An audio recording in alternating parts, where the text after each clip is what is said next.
The prince was taken captive and whipped daily by the princess of the enemy kingdom. Looking at his battered body, the girl couldn't help but mutter that the screenwriter was truly cruel. But the next moment, she traveled into the world of this short drama. The prince had his hands tied up and could only curse her name in fury. It was only then that the girl realized she had become the vicious princess. The system ordered her to follow the plot and torment the prince as required. She tried to refuse, but was told that if she didn't, the prince would die on the spot. At that moment, the prince mocked her for running away, calling her a coward. She immediately returned to the bed and forced a kiss on him. The prince was completely stunned. Before he could even resist, she had already touched him all over.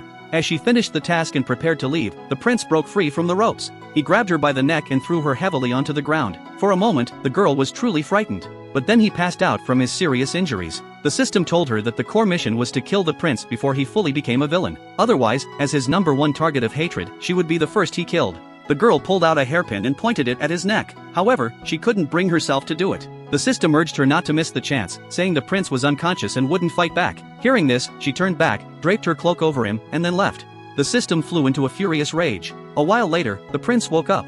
His guard rushed in to report what he had found. It turned out that the princess was to be sent to another kingdom for a peace marriage. If she died, the royal family would fall into chaos, and they could take the chance to run away. The guard asked if he should kill her ahead of time. The prince glanced at the cloak beside him, then coldly gave the order. The next day, the guard sneaked into the girl's room, planning to kill her while she slept. Yet each time he swung his blade, she happened to roll over and dodge, pushing him to the edge of frustration. He tried another method. While she was bathing, he quietly blew incense into the room. To his surprise, the maids left behind there mistook him for a troublemaker and chased after him. Left with no other choice, the guard tampered with her food. However, the girl feared the prince might go hungry and gave all the pastries to him.